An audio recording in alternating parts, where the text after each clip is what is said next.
Recording in progress. Eden's Living TV coming to you today. I have one of my favorites, my naturopathic brother from another mother, Dr. Radley Ramdhan. He is an expert in just about anything, talking about neurodivergence, post-traumatic stress, and mindset coaching. Welcome, Dr. Radley, back to Eden's Living TV. I am so happy to see you. Hi, Suzanne, and thank you again for having me. It's always a pleasure being on your program. We've been through a lot of different topics, and like you said, there's a lot of different aspects to me, and I'm always grateful for the opportunity to share information and knowledge of what I know. And I love it to the fact that you are a soldier, sir, so thank you for your service. Radley served in, I believe it was the Iraq Desert Storm, and you were in Army. Is that not correct? Not Desert Storm. Not Desert Storm? Yeah, it's Operation Inherent.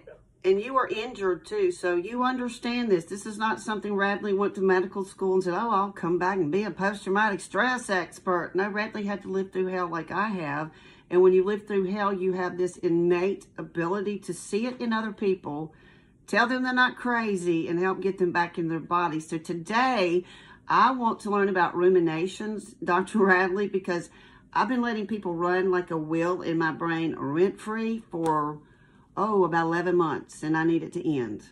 I need them out of my brain because it drives you crazy. It's constant. You're trying to figure out, like, what just happened?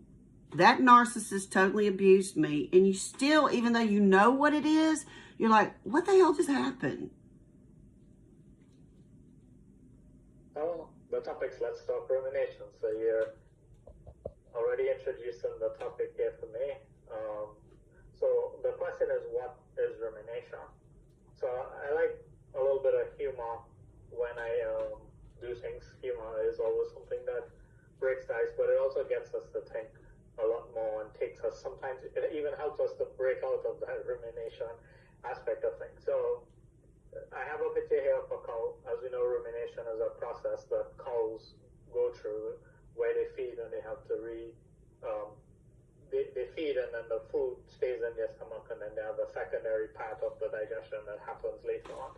So these are just some random quotes I came up with just to kind of make it show the other side of rumination, where a lot of it really just has to do with the thinking aspect of it and overthinking aspect of things. So, hey, Radley, can I stop you before you do this? You know what we call Mississippi, what we would call that? We call that chewing the cud. It is chewing We're the cud. chewing the cud. Rumination, yeah. Yep, that's exactly what rumination is from the cow's perspective. But in terms of the medical side of it and the mental health side of it, rumination is defined more as an excessive or repetitive thinking about the same event. So there are different types of rumination. I have here at the bottom a picture of a cow again, and it says rumination is chewing on the past. So it's the same thing. The cow eats the food, and it has to re-eat and try to redigest the food later on, brings it back up and chews it. So basically, that's what chewing on the past reflects from. So 4 main types of rumination are brooding, reflection, intrusive, and deliberate. So brooding is more of like that passive thinking about one's mood or situation in a negative way. Reflection is more of that internal, inwards examination of one's feeling. Intrusive, it's more of that uncontrolled thoughts related to a stressful event. And deliberate rumination is more of like actively thinking about the situation to understand it from different dynamics and different sides. Another way that it's classified, it's adaptive versus maladaptive. And even within that, the adaptive versus maladaptive, you still go back to those main types where adaptive rumination could be either reflection or deliberate, or maladaptive would reflect the brooding or intrusive type of rumination. Then there's the depressive versus post-traumatic classification of rumination. So depressive would be associated with brooding and reflection. Post-traumatic usually associated with intrusive and deliberate. So some of the possible causes or triggers of rumination, they could stem from various things. We've been through a stressful situation, a traumatic event, just us trying to be perfectionists, which a lot of times do stem from some type of childhood trauma or some type of neglect in the past that one recognizes a personal stress, and they try to correct situations because of that. So the perfectionism stems from something that usually happens from childhood. You know what I find in clinic is that like this narcissist I'm trying to figure out, I realized their father was an engineer and very strict, and I'm sure they could never do anything perfect or right, and it's really affected them because they can't, if it's not perfect, you can't do it. And it really bleeds into every aspect of your life when you try to control it. It's a control mechanism, and you're right, it's from trauma. Yep.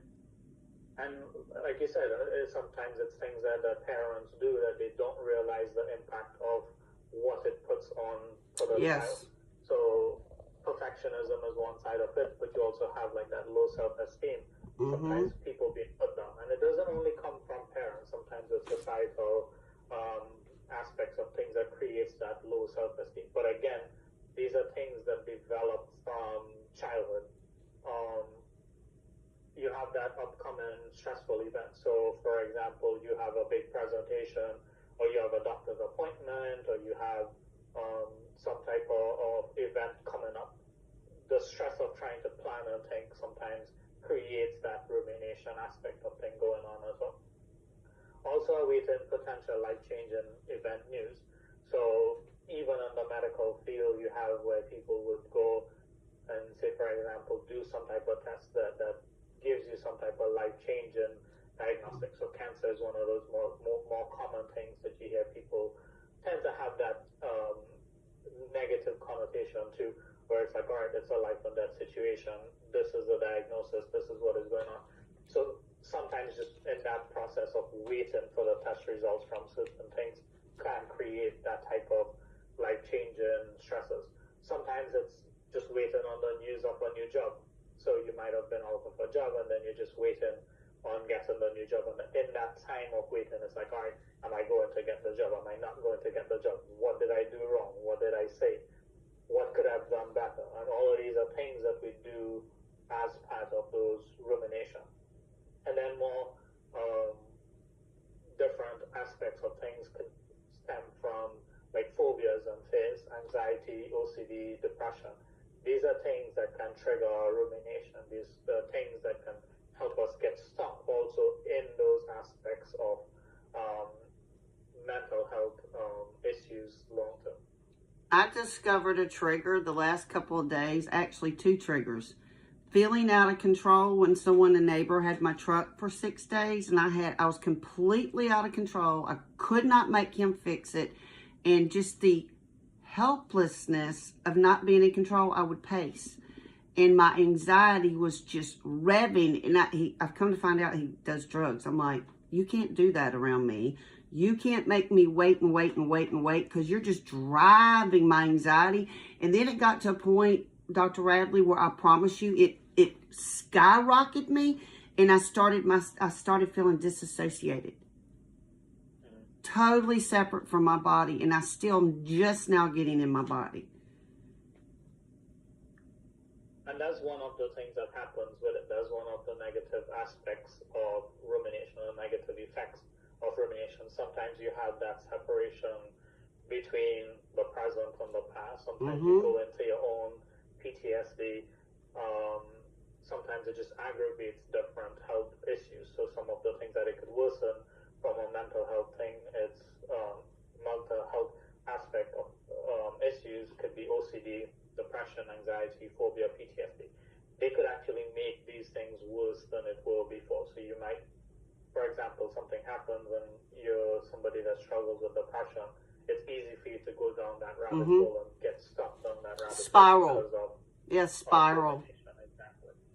Yeah, I figured when I was triggered and I couldn't get my heart, I was tapping, I was walking, I was trying to deep breathe, but I kept asking them, do you not understand that this drives me, that you're hurting me, literally causing me physical pain, and my migraine and my brain hurts, and I'm having loose bowels because my central nervous system, I didn't feel safe. How can you get people that don't know what post-traumatic stress is to understand you are causing me pain and I'm suffering, and if you don't stop, I can't be around you? That is something that has its own little challenges. Sometimes people who are not typically aware of their own self, it becomes difficult for them to be aware of their situation around you. And a lot of Lost you. Can't hear you. Lost the video. Hang on, Sam. Are you hearing me? All right, there you go. We lost you for a second. Okay. So I'm saying, what I was saying is that sometimes within the PTSD aspect of it, and people recognizing it, sometimes the issue is that they are not themselves self-aware.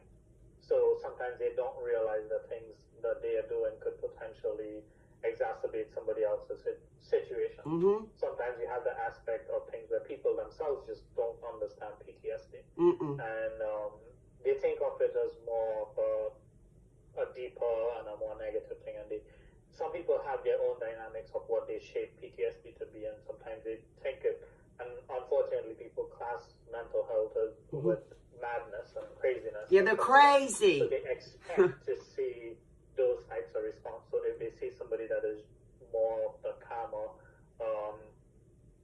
figure in front of them, they don't see where there could have been that link to PTSD and stuff like that. So sometimes just them not having awareness of certain things or understanding PTSD can create that separation from them being able to understand why you're being triggered about it. Sometimes it's just us having to take the opportunity to educate people about it. And it's hard. It's hard. They don't understand. I begged this guy, I said, look, I cannot wait. It's a control issue of me not having a ride, and what I do for a living, I have to have transportation. And my life had other people expecting me to be there. He cost me like a contract. He couldn't get the truck done, and I literally lost a contract, business.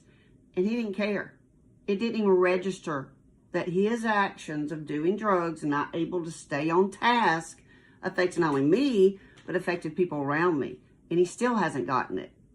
And sometimes it's a difficult thing to deal with, and sometimes we have to focus, because PTSD is not affecting him, right? No. He's not seeing it. He's on drugs. So he's in his own world. When we're going through our experiences, we have to learn to find ways to control things. We have to find ways, and I mean, yes, it's putting more pressure on ourselves, but we could only control what we could control.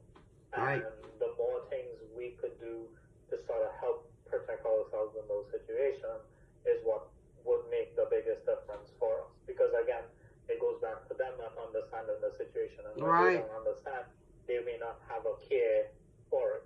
So we can't always say, let's leave the blame on them, or say that what they're doing is necessarily right.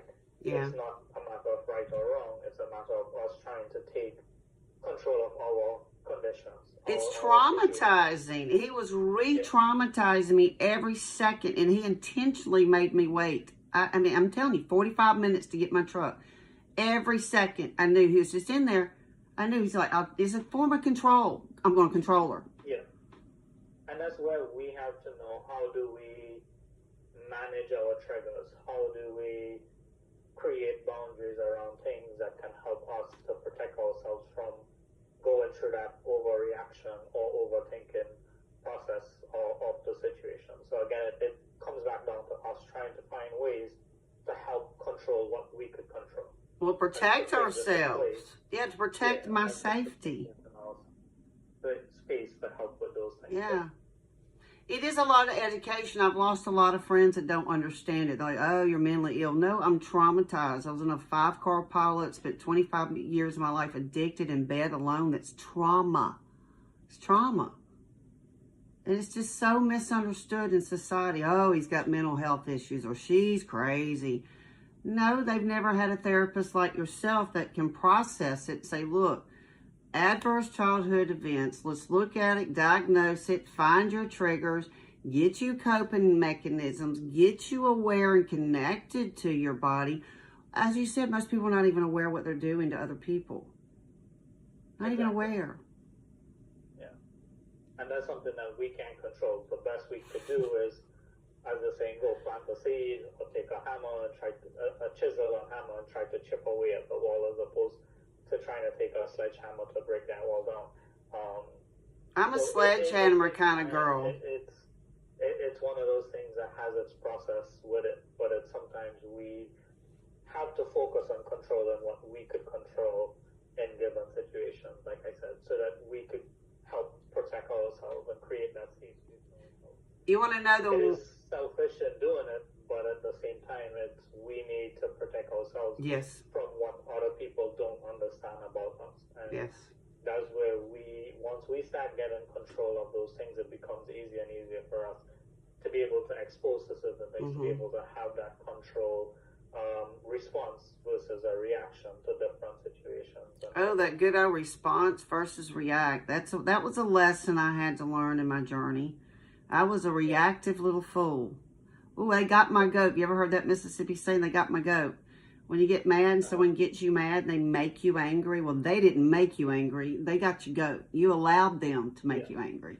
Yeah, exactly. Yeah. They didn't do anything to you. You allowed. That's another lesson I had to learn. No one hurts me. I allow them to hurt me. Exactly. That was a hard one, taking accountability. And it becomes a challenge when we have struggle with PTSD, because sometimes we could get caught up with dealing with one aspect of things and not realize where other things are creating problems for us. And like I said, the more self-aware we are, the easier it becomes to identify certain things and then to deal with it. Because if we don't know what the problem is or where it's stemming from, we can't really fix it. Yeah. So the more internal work we do, it's the bigger of the impact that we can get on our overall health. And I think it's really important. I had someone I went to for a mindset and to help my spine repair, and just situations just not even want to share publicly. But this mindset coach that I was working on just blocked me, stopped communicating with me in the worst part of my life. And you know what? That did more damage, where I don't even trust anyone now. And I don't even think they realize the damage. So if y'all were looking for practitioners, please make sure, first of all, they're not a narcissist and they'll just cut you off if it gets uncomfortable, because these people will and not look back. And it did a lot of damage to me, and I just have no respect for this professional now, because it's all about their growth and their money. And if you don't give her $6,000, $12,000, they just cut you. Yeah. We were friends for 4 years. What do you think about a professional doing that calls herself a mindset coach? They can't communicate, Radley. I mean, I think it's unprofessional. But what I tell my patients, throughout your healing journey, you're going to meet all type of people. And predators. Where you have control of, right? You have control of who you go to, when you go to, how you go to them, and how you're investing in your own health when it comes to those things. And that's where you understand the boundaries of how much are you willing to give in to something before you see your return. And then on the flip side of it, being a patient, you have to understand that not everybody fits you. There might be one person that style of personality really works for, and they might be able to get the help that they need. This person tried to control me. It was all about control. Something completely different. So as a patient, and it goes back again to that self-awareness, if you're in a situation where you feel like you're not benefiting, or like you said, you're losing that control, then how much of it is it really benefiting you? And then once you're able to identify that, then you have the chance to say, listen, I don't think I could continue with this specific style or this specific way. There are tons of different healthcare providers that are out there to help with different types of mental health issues, and it's all about finding the right one. Sometimes we might need to get up to 10 or 20 people before we hit the right one. Right.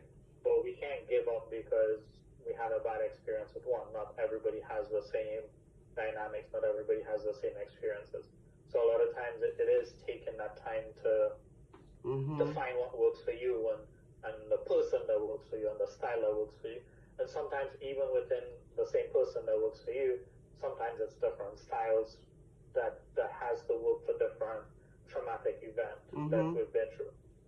One thing, it might be easy to talk about. Another one, you might need writing. Another one, you might need some type of things like EMDR or EFT or some different type of group therapy that might be more effective for that specific event that you want to work on. So a lot of it is, a lot of different dynamics happens with it. It's, yes, we could get help, but sometimes it takes more time, and the more we understand that, it's the better we would be able to get that help that we need. And we can't just give up because we went to 2 bad ones, 3 bad ones, 4 bad ones, 5 bad ones. The 6th one might just be the lucky one that helps you make the significant breakthrough. And you should never look at it as these people never helped you, because they've made you more aware of something. And sometimes even with those narcissistic personalities, they would help you understand that, okay, well, maybe something within that personality is what is clashing with me. So why am I seeking out? Why am I getting just like my mother? They were just like my mother, controlling, all about money, all about that image, all about. I'm like, oh my gosh, I attracted my mother and a therapist. And that is what that would help you to figure out, like, okay, this is maybe the situation that I need to focus on. Because sometimes we reach out and we're like, we want help with problem X, right? But really and truly, deep down, problem D is the one that is the biggest thing that we need to deal with. And sometimes when we go to these different therapists, they push buttons so much that it helps you pop option D up or event D up, and then you don't realize, like, okay, this is why. But then you put that wall up and say, oh, this is coming up and this is why I feel this way. Maybe I should just step away. Yes, it might be the right thing to step away, but you have to also take the lesson that is coming out of it. So I don't like to ever say that there's a bad therapist or there's a bad doctor. Something about them are going to help you in some ways. I mean, yes, people have their own ways, their own styles and stuff like that, but something within those experiences, why you decide that you needed to put that wall back up, why did you need to feel that negative connection with that person. It made me sick. Her cutting me off, not even communicating with me, it physically has made me sick for 11 months. We were friends, and because I didn't pay $6,000 fast enough in other situations, and I saw that person was not a healer, but more of a, here I'm a corporation, want a multi-million-dollar whatever. I don't work with those type people. They are not my type people. I don't even charge a lot of times for therapy and working with a lot of sex trafficked girls. My whole mission in life is not to be a multi-millionaire. I want people to find themselves, heal themselves, and love themselves and find their God. That's my whole mission, is to hold space and give you a safe space without judgment. Radley, safe places are hard to find. It is definitely something that is a challenge sometimes, and we have to try to create that when patients come to us, when we're working with friends, family. Sometimes we have to find that way to create safe spaces for them. We also have to learn to create safe spaces for ourselves too, so that in that way, the more practice we have with doing it for ourselves, it becomes easier to do it when it reflects on somebody else as well. Right. So coming back to the negative effects of rumination. Talk about ruminating. I've been ruminating for 11 months. It is a very good example of where rumination plays that part. It brings up things that has affected us. So sometimes it affects or it encourages that negative mood. It increases risk of harmful behavior. It could affect sleep. It also develops like comorbidities. So things like high blood pressure, heart disease, different types of other health conditions that are typically seen as comorbidities with mental health, even things like diabetes and stuff like that. Some of those things can stem from mental health. It's not saying that every time it does, but sometimes there is that connection with that extra stress that we put ourselves through because of the rumination. Increases blood pressure, increases sugar, etc., increases inflammation. And then they present in so many different ways for us. So it is important to understand that sometimes there is that negative effects of rumination. So I wanted to highlight here a study on rumination and PTSD, and this is just one study, but there are also several other studies that sort of reflects the same information about rumination and PTSD. So I just put the little clip out of it, or a little quote from it. 6 months later, it was observed that the most significant predictor of post-traumatic symptoms was intrusive rumination, whereas deliberate rumination was the most significant predictor of post-traumatic growth, right? So that's basically showing where the intrusive rumination helps to lead more towards PTSD versus the deliberate rumination helps to create that post-traumatic growth.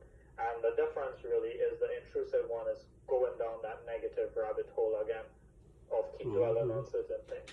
Deliberate rumination, it's more of where, all right, I'm doing it in a more constructive way. I'm actually, and this is where we have to understand sometimes rumination may not be a negative thing. There might be positive aspects to it, but a part of it has to do with how much of it are we controlling and where are we going with the rumination. So deliberate rumination would be more something where that it has that structure to it. Where like I'm thinking about whatever the trauma was, but I'm thinking about it in a more way of trying to become aware of that aspect of the trauma. I'm trying to become more aware of what does that trauma create within me. What are the triggers associated with? What are the emotional responses? What are the mental responses? What are the psychological, physiological responses? And through that way, it's what can help you to deal with the post-traumatic growth aspect of it. So once you're able to identify all of those things, then it helps us to figure out ways to deal with certain things. So rumination and post-traumatic growth, a lot of times the deliberate rumination is what would help us to have more positive outcomes for post-traumatic growth. Rumination and depression. So this is another from studies that says depression has shown a stronger relationship with brooding rumination. And that's where we compare in one current situation to an idealized alternative versus reflective rumination, which is more engaging in a cognitive problem solving through internal reflection. So again, this is two different types of rumination, brooding rumination versus reflective rumination. So depression, you see where we go through this process of like trying to compare our situation to another person's situation. And we minimize the effects of our situation, or we maximize the negative look on our situation, and that sort of creates that extra depression, because now it's like, all right, well, things are the worst possible way that it could be, and that's what we dwell on when we ruminate by doing that brooding rumination type. Versus if we flip it and we do it again more of that reflective type, where it's like, okay, what is causing me to be depressed? What are the situations that I went through that is causing me to depress? And figuring out, okay, these are the situations. Going back again even to like those triggers and stuff like that, identifying those triggers, identifying those emotional responses that comes around it, and then now flipping it and trying to engage in, okay, now that we've identified the problem, what could be possible solutions to dealing with them? So that is what we would do it more in terms of like that reflective rumination. We actively, we are putting the effort into doing it and saying, we're reflecting on the situation, but we also want something positive out of it. So we're going into that rumination for a positive outcome versus a negative outcome. Hey, Radley, when you go into that depressive side, I know from myself, it's more of an anger at myself because I can't figure out what happened, and then they're not giving me the ability to communicate. So I'm just self-reflecting it all back to myself. And then I get so overwhelmed and stuck feeling hopeless. I'm just like, I'm depressed. It's like a negative energy tie sucking me to this person, and it's like a shadow over me. Like a black hole, and you don't know how to get out, but you know you're in a hole. Yeah. And you are right about that.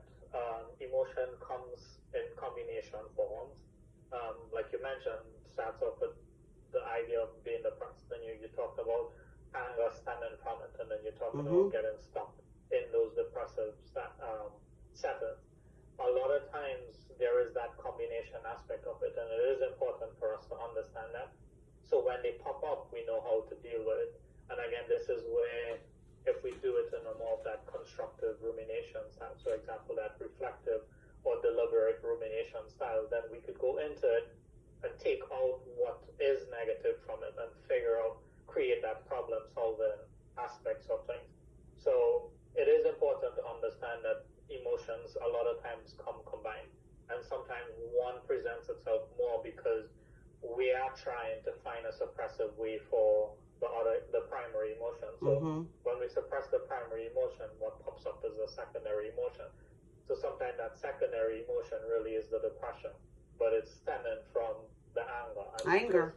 Not feeling heard. Yeah. Not feeling heard, not feeling seen, not feeling loved. Exactly. When we become overwhelmed by those types of reactions, then we suppress the anger because society tells us anger is bad, right?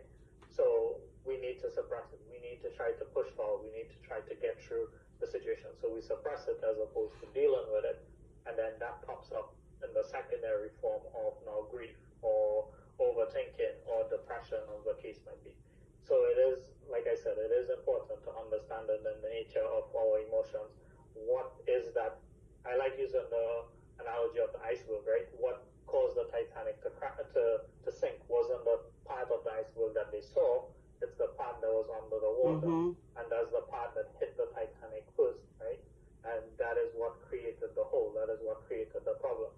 So a lot of times it's the things that are below the surface that we don't take time to understand, we don't take time to reflect on, that is really digging in and causing us more harm than good, and it is what is sinking our own personal Titanic, basically.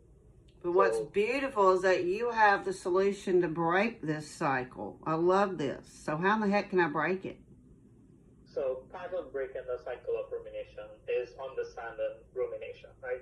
So we talked about the 4 aspects of rumination, the 2 that are negative and the 2 that have that positive sides to it. So once we're able to identify our triggers using some of these same rumination cycles in terms of the reflective and the deliberate, then we could do things to avoid triggers, right? Ideally, we shouldn't want to live at points where we have to avoid our triggers, but we need to get ourselves into safe spaces. Yeah. So sometimes when our triggers are too much or it is overwhelming, we need to find ways to avoid triggers, right? As much as we could, so that we could help ourselves to find adaptive ways to go from fight and flight to being more of that calm or controlled situation, right? So that's why I have avoiding triggers as one aspect of it. It's not the end all be all where you have to avoid all triggers, right?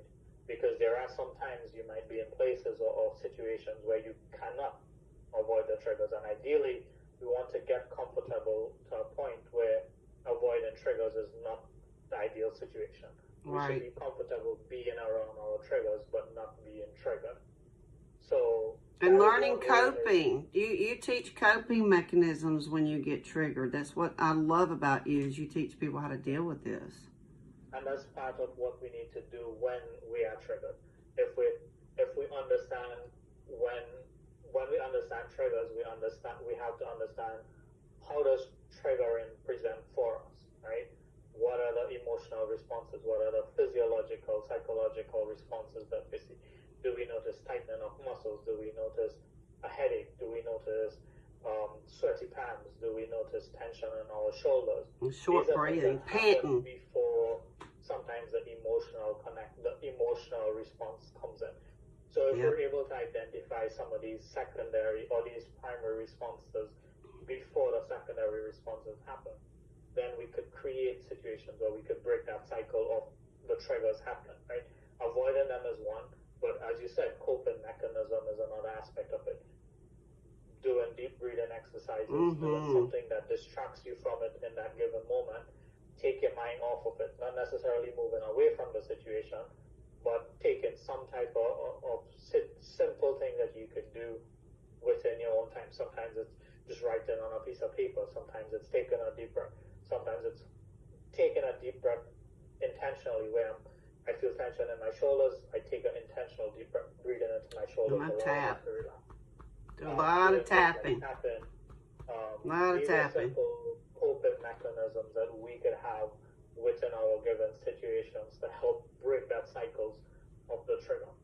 Being in nature is a way of breaking the cycles Yes. with rumination. When we're out in nature, we have that opportunity to just sort of connect with nature. And yes, sometimes we do go through rumination even when we're in nature, but something about the calming effect of it does help us to kind of break away. And a lot of it is reducing the stress around things. So in nature, just having those natural responses from being in a forest, being by the beach, being by the water, wherever is that nature and that calming connection for you is what you want to try to get. That good grounding. Exercise, yeah. And Grounding aromatherapy. is a big part of being in nature. We want to try to find that grounding aspect of when we're in nature. We want to really connect with our surroundings in those given times. Exercise is also something that really helps us to break rumination. If we go for a run, if we go for a long walk, sometimes those things help us to get out of it. If we go to the gym and we're lifting weights, or we're using boxing or some type of sport, sometimes those things help us to break the cycle of rumination. So rather than dwelling on the situation of what is going on and getting stuck in it, sometimes switching that becomes a way to break the cycle. And that leads into my next point of distraction, switching thought process. So these are things that you could use as distraction, but distraction could also mean something as simple. And this is not even using tapping from the formal tapping in terms of like emotional freedom techniques, tapping.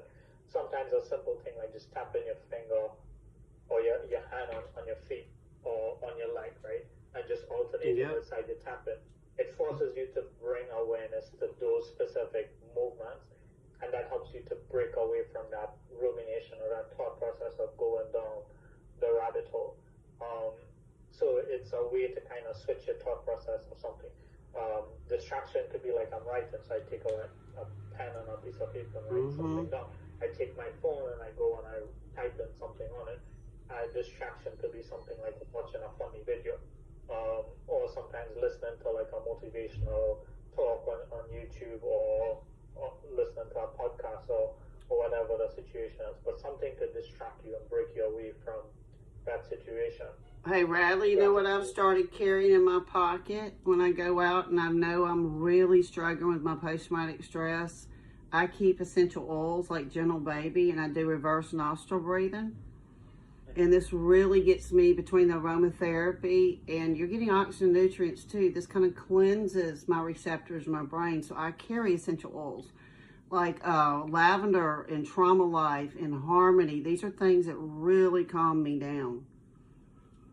Yeah, and sometimes I'm just finding things like that work for you. Aromatherapy plays a big part in it because the different smells would create different responses, and just sometimes just increasing circulation to the brain could help us help us focus on something more, or help us become more relaxed, as the case might be. So yes, even using things like essential oils would be something that can be beneficial to helping you break the cycle of rumination. Also, giving gratitude, being thankful for where we are, being thankful for certain situations could help us really break from rumination. Because once we start giving gratitude, once we're being thankful, it puts a positive spin on things. Sometimes even for the worst experiences that we have, the way that we look at it is what makes the impact for us. If the worst possible thing that happens to you today, you'd say like, okay, well, it's a growing experience, versus saying that it's the worst possible thing that happened to me. Just the mindset of what we put around those situations would help us change from creating that negative response around the situation and prevent that rumination aspect of it. So when we look at it more positive, we're more likely to give gratitude for it. So sometimes being thankful for the experiences that we have. Say I'm thankful for the growing experience that I had today, as opposed to saying, oh, I'm thankful because today is the worst day of my life, right? It doesn't really not saying it that way. But if you say that today was probably one of the days that I've grown the most from my experience, that changes your perception of what that day entailed. Even though it could have been some of the worst those experiences that you have, just that mindset of changing it and giving gratitude for it in a more positive way is what would help you break away from that rumination. Self-empowerment, self-development, increase in self-esteem are all things that helps with that. The more that we do things to develop ourselves, help ourselves, and again, it goes back even to listening to music, listening to YouTube videos, listening to podcasts, doing self-development courses. They're all things that can help us to become better. I dance and sing is how I've started dancing and posting online. And, you know, I get more, like, results and people responding to my dancing than I do my medical. I'm like, oh, my gosh, you're so easy to entertain. But, yeah, brain balance and pen to paper, too. And bird singing. I listen to bird singing to balance my brain. But movement is key. When you have post-traumatic stress, balance those hemispheres of your brain. And you touched on a good point where you talked about sharing videos with you dancing and seeing the positive responses from people. And a lot of times we don't realize the impact of little things that we do. And when we start becoming more aware of them, like you said, you post a video of you dancing and then you get responses, positive responses. Positive, right? yes, positive. Like, girl, we didn't know you could move like that. You yourself sometimes sometimes have that fear associated with what if I get negative responses, what if I do this, and that is what holds us back often. We live in that dynamic fear. Of fear. You're living in fear. Might say, and then we do it, and it's like, oh well, look how much positive response I'm getting. Not saying that there might not be people that comes up with negative responses, but we do get positive responses, also things that we do, and sometimes that is what would help us to increase our self-esteem. And it helps you heal. Self-development, self-empowerment, and the healing aspect yes. of it. And even when you get those negative responses, is how do you take it? Do I take it as something that shuts me off from doing it? Or if they make a negative response, then maybe I'm going to try something different, do something different to see if I can improve myself. And I'm not improving myself because of them. I'm improving myself for me. And that's what we have to see it as. Self-empowerment, self-development, self-esteem. It shouldn't be because I'm trying to impress somebody else. No, I dance for me. This for me. Yeah, I dance for me. When you have that genuine connection to it, you would see people responding very differently to you, and you would start getting more of that positive feedback and responses from people because of those aspects of things. Well, anytime you're authentic, Dr. Radley, people gravitate towards. Even if you suck at something, if you're authentic, going, hey, I'm trying. At least I'm trying. Yep.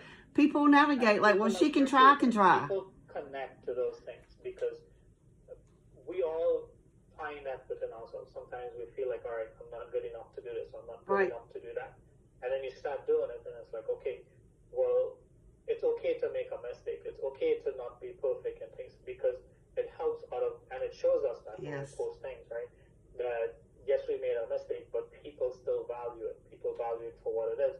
And it helps people to make that connection of we're all human. Yes. Right? It is human nature to make mistakes, right? We're not gods, we're not perfect in any way.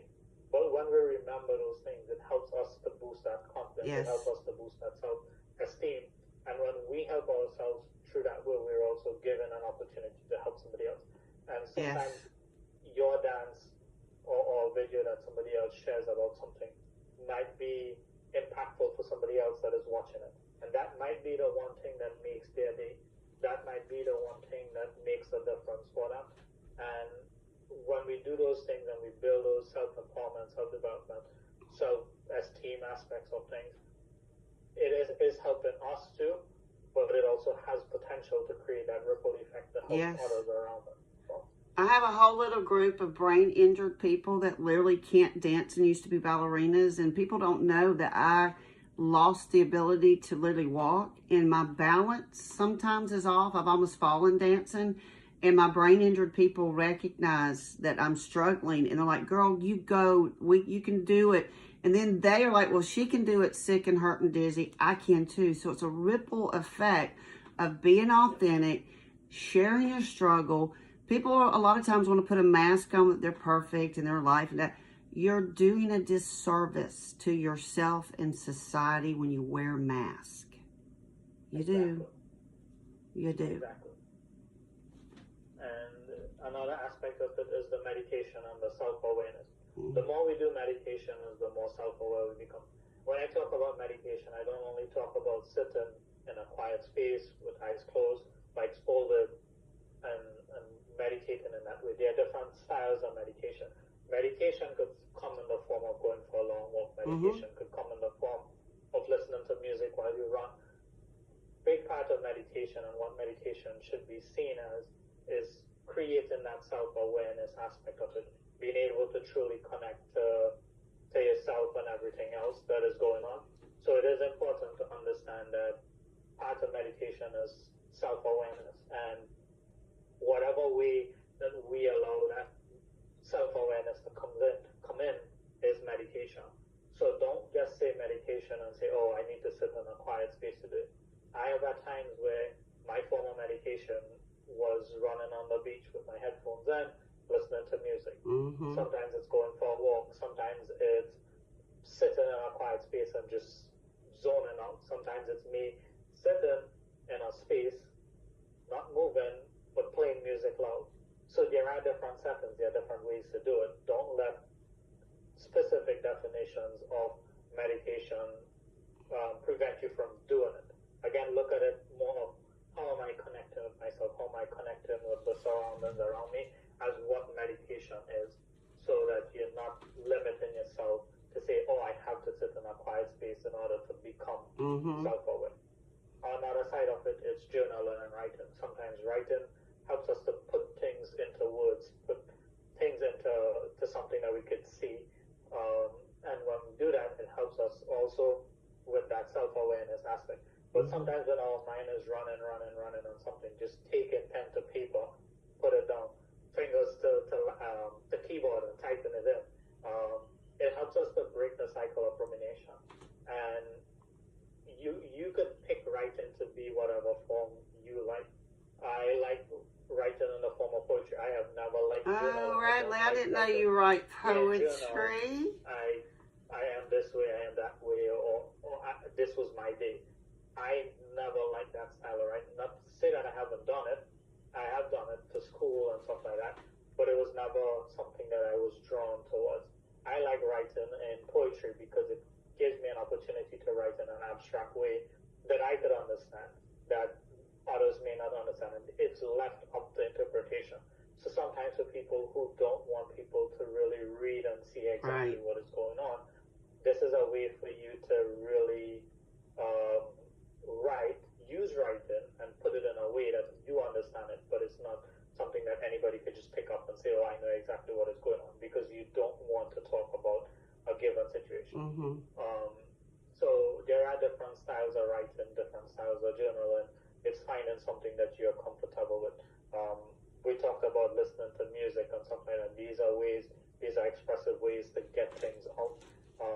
So once we start going into those rumination thoughts, putting that pen to paper, writing things down, finding an avenue to channel it out helps to break the cycle of rumination, because now we're not stuck in our head saying this is what is going on and repeating that. Now that it's out, now that it's in a controlled setting and a visual setting, it becomes easier. Sometimes painting, art, drawing, coloring, all of those things are abstract ways to get things out that could create that breaking of the cycle of rumination. Art therapy is amazing. I use art therapy in ITR, instinctual trauma response. Art therapy is key in writing, pen to paper. I've always taught, if you really are having trouble with ruminating, racing thoughts, process it, get it out of the body, put it to paper, pen to paper, and that brain balances. And sometimes it's not trying to make sense of when you're writing either, because sometimes when we say, all right, I want to write what I'm ruminating on, it creates the stress, because now I want to define everything. I want to lay everything. I want it to make sense. Sometimes we don't have to make it make sense. Just let it flow for what it is. Because a lot of times when we're ruminating, that is what happens. We go through these processes back and forth, and it's not organized. And that's what keeps us dwelling on the rumination aspect of things. So if that's how it's coming out, and you put it on pen to paper, or you're typing it in, then let it come out that way. Don't make it make sense in that given time. Just let it come out and then over time you could take time to process it for what it is, make sense of it. And I find that when I do that with patients, their response a lot of times is like, this is more helpful than saying, oh, I need to write it in a structured way, or I need to do this, or I need to do that. Because the added stress of trying sometimes to put structure to it increases the rumination. Because now I'm like, what was I thinking about again? Oh, yes, this. And then you start, and then it's like, well, that doesn't make sense. Let me go back to this, and then let me try to connect point A to point B by going in a straight line. Sometimes we don't think that way. We don't always think in a straight line. Sometimes it's a roller coaster of thoughts that comes. So however it comes, the idea is just to get it out in that way. Don't make it make sense in the given moment, and then you can take time afterwards to process it. It's disorganized thoughts. Do you not find that the brain, I thought literally I was getting demented or something was neurologically really wrong. And I had to learn that the brain becomes inflamed when you have post-traumatic stress, when you have trauma. I used to call a doctor friend of mine, Dr. Jimbo, little shout out to you, Dr. Jim Bob. I said Bo, it was Bob. And he was a chiropractor. And I would call him literally crying, going, Jim Bob, I think I'm losing my mind. My brain, it feels like it's on fire. And he laughed. I went, what's so funny? He said, sweetheart, it literally is. Your brain's burning up with inflammation. And that's why I said, I would walk around just holding my head crying and shaking and going, what is wrong with me? I thought I was losing my mind. I didn't know it was trauma. I didn't remember the attack that happened for 3 months, Dr. Radley. But my body did. My subconscious did. But I didn't. My little mind compartmentalized and put it way back on here until something triggered it. And then I was like, wow, what happened? It was assault. I was assaulted. I couldn't even remember it. And that's something that we need to work on as individuals too. That self-awareness, understanding thing. And then also understanding that aspect, what you touched on, that you didn't realize the impact of the event that happened 3 months ago. And a lot of times it's because we suppress things. We put it down, we bury it in, and then we try to move on without processing it. And things come up in different ways, different times. And sometimes it's an opportunity for us to deal with it in that given situation. Sometimes it's finding simple coping mechanisms within those given situations to just not suppress it, but get it out, but keep it in a controlled setting, or to minimize that negative response of it. So it is important, again, like some of these same things that we talked about, distraction techniques, gratitude, meditation, journaling, music, grounding, all of these things are ways that you could just get it under control in that given situation. Then once you get to that safe space, then you could really start moving more and more into it. But yes, it is important that we understand that sometimes things happen like that where we don't realize the impact of something that has happened to us. And a lot of times that could come from things like us comparing the impact of that event to something bigger. And then they're like, oh, well, this is something bigger, that's something small, very minimal, that's not going to affect me. And we do that, and that's how we suppress it. Sometimes we just forcefully suppress it because we need to get going, we need to keep doing something. We need to get another job. To push through. Push through. We need to push through. You can't push through. You got to surrender with this. And anybody that's ever had childhood sexual trauma, I can tell you from experience, I'm 57 years old, and because I'm just now starting to process that, that is what has kept me in a rut my whole life, because I didn't ever process it. My mama just swept it down the rug, and we didn't talk about it anymore. Well, you can't do that and be productive in society, because you're going to have a gaping whole wound, and you're going to bleed all over people that didn't cut you. Exactly. And it's also a weight that you carry around that just holds you back. The heavier the weight of the burden, that's the more it's a chain we'll be able to move. Exactly. It's literally a chain that binds you. There are a lot of different analogies that we could use for the chain, the heavy weight, the invisible backpack, the cover on the pot that creates the cow's cud. Extra pressure. I like that cow's cud. There's a lot of different ways that we could think of it, but the important thing is understanding that there is impact that happens to us from every event that we go go through, be it a positive event or a negative event, it all helps to shape some Who you are. aspects of our lives. And also, I want to point out there's no big or small trauma. Trauma's trauma, and you don't ever need to compare your trauma. Like Radley has trauma, and I have trauma. Mine's not worse, his isn't worse. Trauma is trauma. Don't play. I can't stand these people when I decide to open up my life and share a very raw, painful experience. And then like, no, mine's worse. I'm like, wow, you just diminished and didn't even hear what I shared and didn't acknowledge what I shared and then try to trump me. I don't hang around people like that. I do not. There's no empathy. A lot of people struggle with comparing traumas, and that is something that keeps us stuck in the cycle of PTSD, because now it's like, all right, I'm comparing, and you have both sides of it. I'm comparing my trauma to yours and minimizing my trauma. I'm comparing my trauma to yours and minimizing your trauma. But like you said, trauma shouldn't be considered big or small. Trauma happens because of our perception in that given situation. So when something happens to us, it is how we perceive it. It has nothing to do with how other people perceive it. So when we register that perception of it, of that given situation, up to that point in our life, that could have been the worst possible thing that has happened. Right.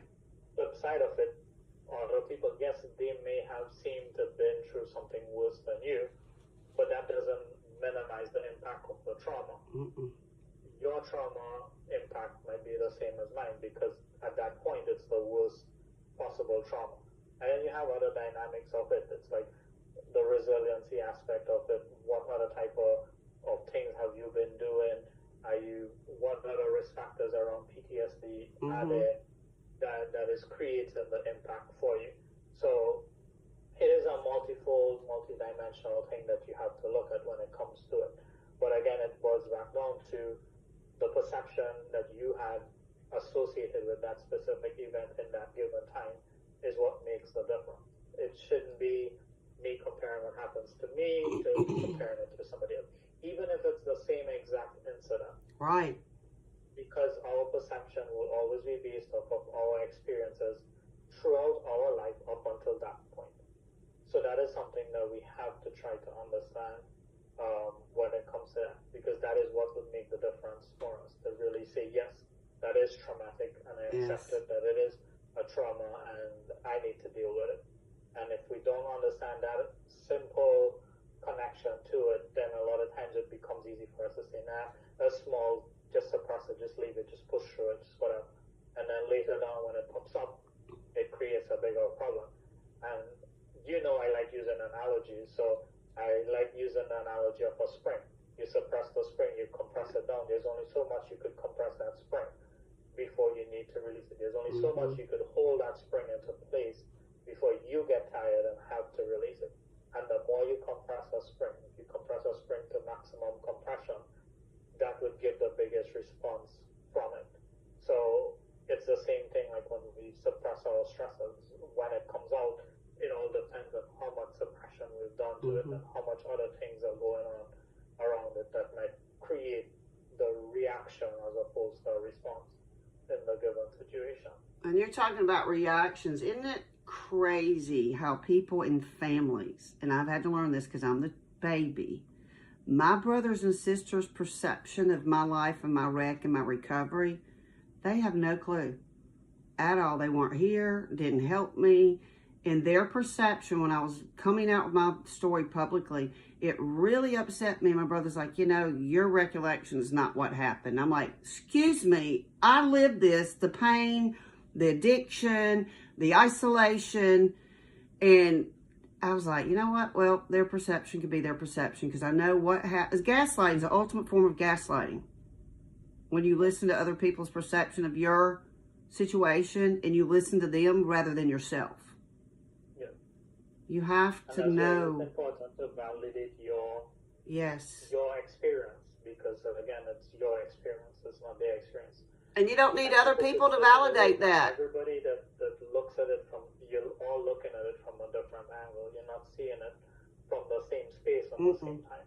So it's the same way that our perception has its differences, and we have to accept that fact about it, that perception is different for everybody, and we have to validate our perception. We don't need validation of somebody else's validating our perception. You don't need anybody to validate your pain. Yeah. You don't need anybody to validate my pain or my struggle. I know exactly what I did. Yeah. I'd like to do another podcast on perceptions. That would be a really good podcast.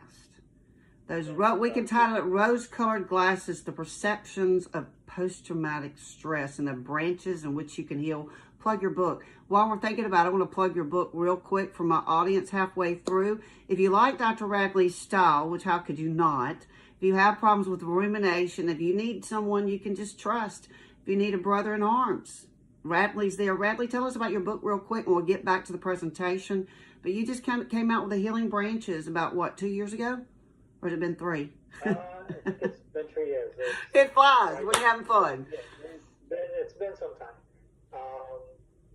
But my book is called Trauma to PTSD, Root Causes, the Healing Branches. Right now, I only have it available as an ebook on Amazon. You could go to the website traumatoptsd.com, and they would have a link on there to go to the download it on Amazon. Or you could go on Amazon and just search for Trauma to PTSD, Root Causes, the Healing Branches. Or you just type in Dr. Radley Ramdhan and it should pop up on there as well. But yeah, I loved your book. I love the cover of it. Everything you did was fabulous. I was like, oh my gosh, this cover. And I saw the subliminals immediately. I was like, oh, he put thought into this. Yeah. And it was a work by myself and others as well. Your comrade in arms. The cover was one of my sergeants in the army, and I always give him thanks for that because we sat together virtually. I shouldn't say we sat together. We sat together virtually because he's in New York and I'm in Trinidad, and we've shared our ideas. And I told him that I wanted to design my book cover, and he came up with his ideas. I came up with my ideas, and he designed it, and he helped me to help make those connections as well. Like we shared ideas and back and forth. And then I asked other people to share their views on it, and then we finalized the final design for the cover. So it's not just me. Do you have it there? Do you have it in your office? Do you have your book? Hold it up if you do. Do you have your book? I don't have a copy of it. That's all right. This will spur of the moment, guys. He didn't know I was going to ask him this. Yeah. I don't have the copy of it, but like I said, it's something if you search for it, you would see Trauma to PTSD, Root Causes, the Healing Branches. Even if you follow me on any one of my social media pages, it's on there as well. You would see information about the book and stuff like that as well. And you also do individual consults through Zoom, do you not? Don't you do pretty much contact? I do, yeah. Yes. I do virtual consultations as well, yeah. Great deal. He does naturopathic. You're a naturopathic doctor, so it's not only just post-traumatic stress. Dr. Radley can help you if you need some food sensitivities, you want to understand how to get off prescription pharmaceuticals to a more naturopathic herbs, essential oils path. Dr. Radley can do that for you, and I'm sure he can set you up with some mindset coaching to bring your awareness and perception of what your trauma has done to yourself and others around you, because it does affect everyone around you until you process your trauma. Exactly, yeah. And yeah, I am available for that. At the end, I'm going to share some of my contact information. Oh, good deal. So if you need to contact me, there is that contact information at the end of my presentation. I love the breaking the chains. I just saw the man literally, the rumination. It is like bondage, breaking the chains to freedom. Yep, and that is where we try to break the cycles of it. So another thing that we could use to break in the cycle is cognitive behavioral therapy. Mm-hmm. And there are other types of therapy that you could use as well. I just put cognitive behavioral therapy as one of them because there have been studies associated with CBT and the ways that it helps. But there are different types of therapies that you could reach out to, that you could utilize. Not just myself, there are other instinctual trauma release, biofeedback. There's all kind of modalities that you could do. I do like 4 different modalities for people. Yeah, again, it goes back to finding the right person to work with, Yes. and finding the technique that works for you. And like I said, there's tons of different researchers out there on different aspects of behavioral therapy and stuff like that that have been showing more and more effectiveness through scientific research and stuff like that. So again, it is important to find what works for you, but also put your effort into really trying to break the cycle. And part of that would come into understanding what is rumination and then understanding your process of rumination. And that basically means understanding that rumination is when we get stuck in overthinking a situation. We continue chewing the cud basically, and we don't stop doing it, right? And at what point is it healthy and what point is it unhealthy is where we need to understand. We've talked about two aspects of where it is healthy to do it in terms of the reflective aspect of rumination and the deliberate aspect of rumination, where we are putting ourselves into thinking and going in and diving deeper into the situation and then using that to come out with something positive. So we know, yes, rumination is overthinking and going in and repeatedly thinking about the same thing over and over, but when we do it with a deliberate and reflective aspect of it, we're doing it with a purpose, and that's where your process of rumination will come in. Are we doing it with that deliberate process? Are we doing it with the intention of identifying certain things? Are we identifying our triggers? Are we identifying what things are going wrong? And then are we also creating the problem-solving aspect of it? So again, a big part of breaking the cycle is how much effort we're putting into it. That self-development, self-esteem, self-empowerment, but also just understanding our process of rumination, understanding why we're ruminating on something, how we're ruminating, what we're ruminating about, and taking that time to just put it together and create the problem-solving aspect of it.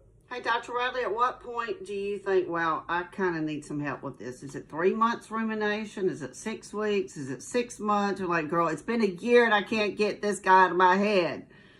What point? I think a year is way too long. I do too. I think even 3 months is too long. I don't think I would say put a time on it. You have to understand, and this is where the self-awareness aspect of things would come in.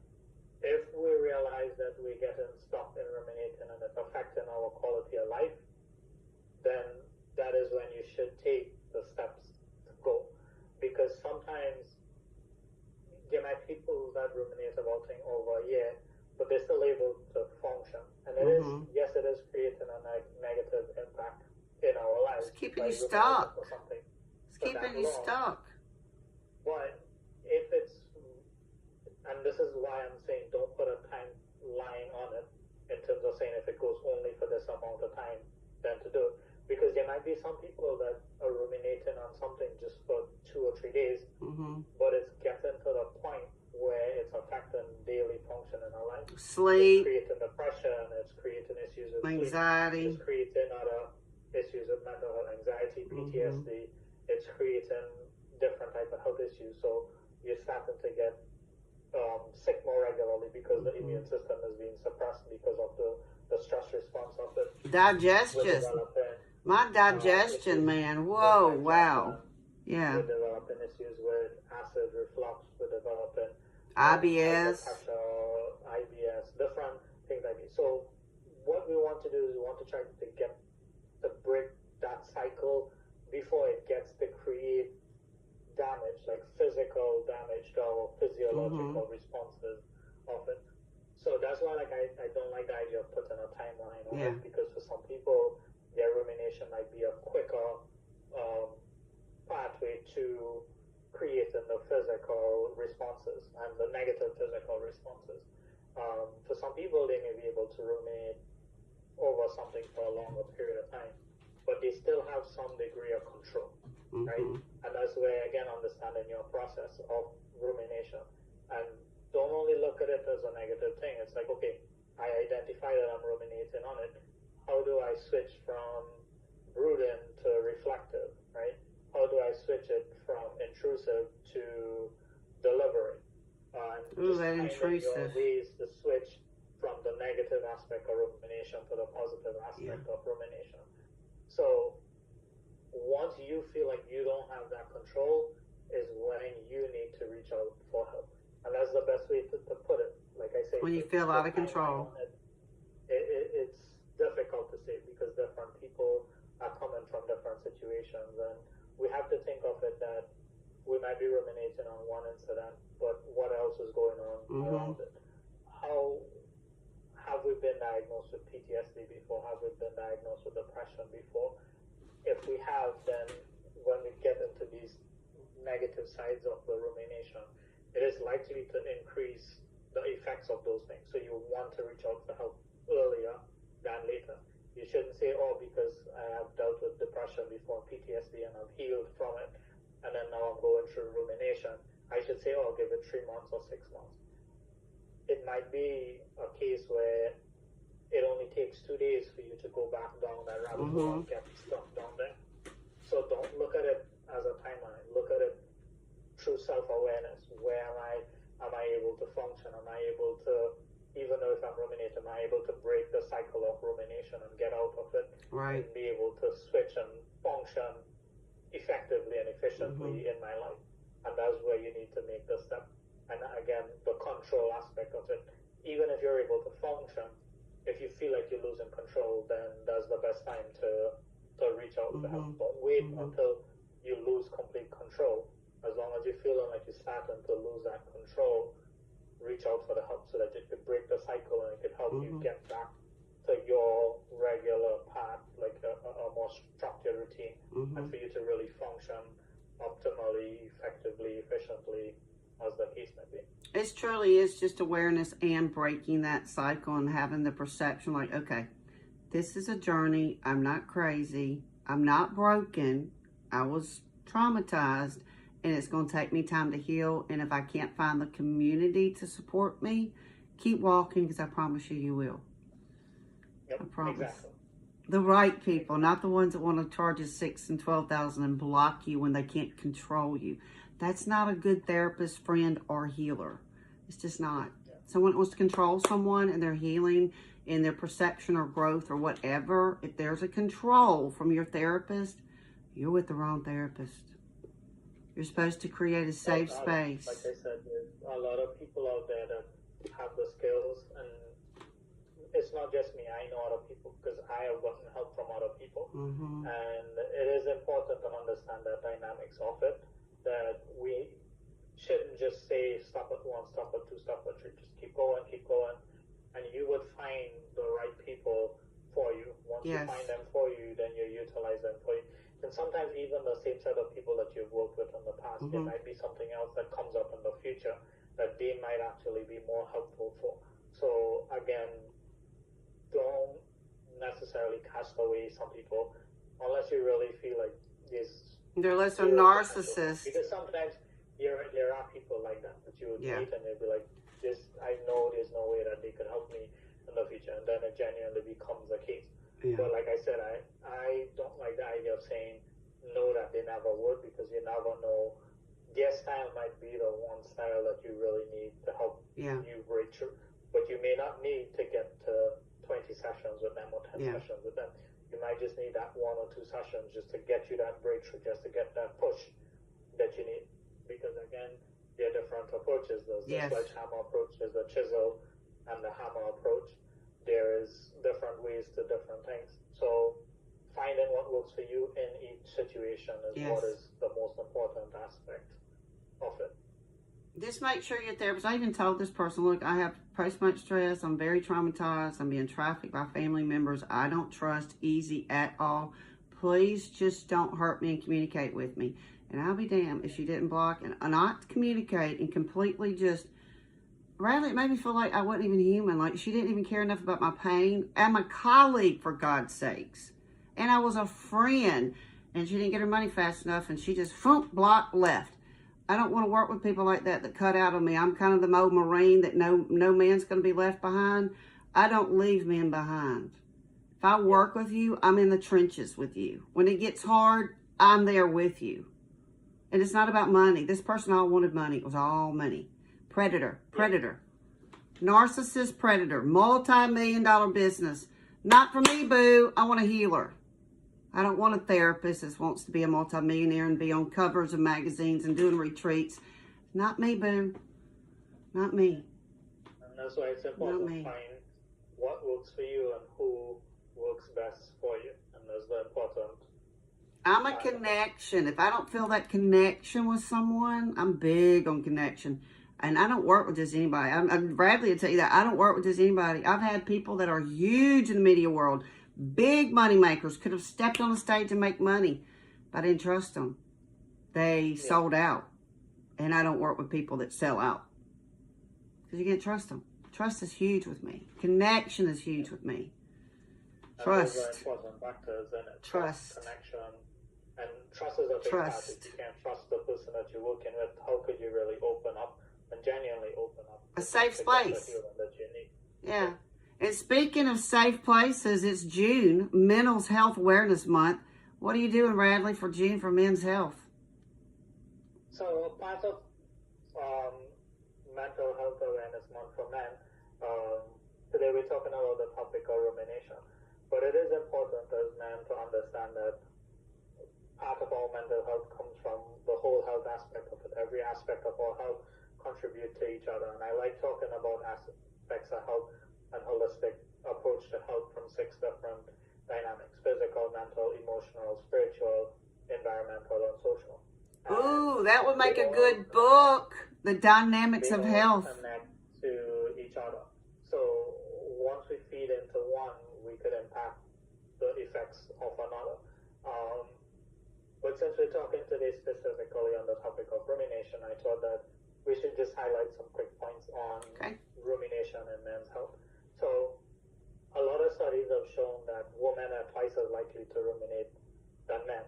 But that doesn't, again, going back to what we talked about earlier, we shouldn't just say minimize the effects of it because we're comparing one thing to another, right? Yes, more women are more likely to ruminate than men, but there are also men that are affected by rumination, and it is important to understand the impact of it, understand the process of rumination and stuff like that. And a lot of times we have to also understand that societal pressure to suppress emotion and men is what could lead to the rumination, because now you don't have an avenue to express your emotion, you don't have an avenue to express your feelings, and then what that does, it forces you to internalize things. And sometimes you get into times and places where you can't no longer suppress it, you can't keep ignoring it or find ways to distract it, and it pops up at times where it's like you sit down and you dwell on what's going on over and over, and that's where rumination and then men's health happens. It's you getting stuck in that place of repetitive cycle over and over and over and over, and it becomes creating a long-term impact on your mental health, emotional health, physical health as well. It even affects things like your social health and environmental health. Oh, absolutely. You're unable to relate to people as well as you used to before. So making sure that we understand that rumination can affect men is important. So it's important for us to take, as men, to take the time to understand the impact on their mental health, on themselves, and on their family. And it is important to break the cycle as early as we can to create that long-term impact. So the men that are struggling, it is important to reach out for help. Whatever help you need to reach out for, it is important. Sometimes reaching out for help is family, friends, medical healthcare providers. Preachers. Reach out to where you need to, but the important thing, especially for this month of June, where we're talking a lot about men's health and men's mental health, we shouldn't just make it a topic for a month. It should be something that we should live and really try to promote throughout the year. And like I said, my message to men is, when we struggle, we could struggle together, but we could also get through this together.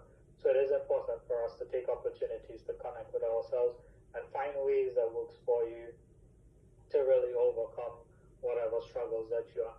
Validate your struggles, but work on it as well. And don't just give up just because you don't feel like you deserve help. Everybody deserves help, and we are all part of those everybody that deserve help. So that is my little message for men on Mental Health Awareness Month. I love it, and the fact that I keep thinking I went like this because of the spring analogy. You know, men, we were taught in Mississippi growing up, shake it off, be a man, you know. Crying makes you weak. I was taught, I'm not a crier. If I cry, I'm very, very, very upset or mad. I don't cry because I was taught, nope, you don't cry. As men, you need a safe place. You're the head of the household. If you don't understand how to deal with your emotions and your mental health, and you don't have anybody to go to, I promise you there are people like Dr. Radley that can help you. Reach out. Mental health is so key. Our men are the anchors of our society. I hate it when women's like, I don't need a man. Yes, we do. We need strong, confident men. We do. We need mentors. We need leaders. So I want to say thank you, Suzanne, for creating this space for us to have this discussion today on this topic of rumination. I like ending on quotes. I like ending on different pictures. So I saw this picture when I was making the slide presentation. So I thought it was the ideal thing to sort of just throw in there as I say thank you and end the presentation for the cows have 4 stomach compartments to extract as many nutrients as possible, as what gives them the opportunity to ruminate, right? I have 4 brain compartments to extract as much worries as possible. Bad dreams, unfinished work, am I living up to my potential, existential acts? So take time to understand what rumination is, take time to understand. It is a process, it is something that we need to work on. And there is the positive and the negative sides to it. Try to focus more on the positive sides of rumination.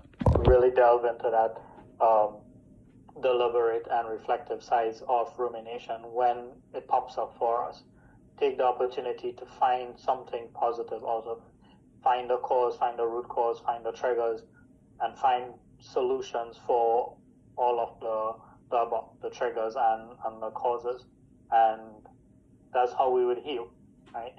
So again, my contact information, Facebook and Instagram, my handles are Universal Tree Health Clinic.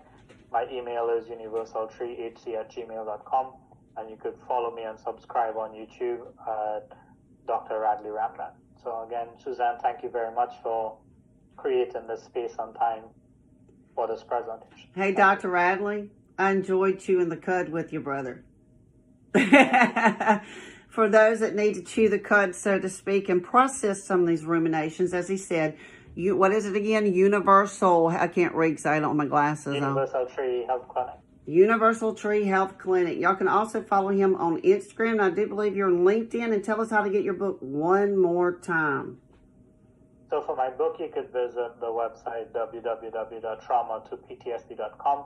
There would be a link in there. I don't have any hard copies at this time, but there is a link on that website that could take you to Amazon's website where you have access to it as an ebook. You could also go through on Amazon and just search for trauma to PTSD root causes, the healing branches, and you should be able to get to the ebook version of it as well. So thank you. You're welcome. Thank you again, Dr. Radley. Always a pleasure having you here. Guys, remember, you can heal those healing branches. You can heal one bite, one prayer, one thought at a time. Tune in to Eden's Living TV, channel 16, WYBU.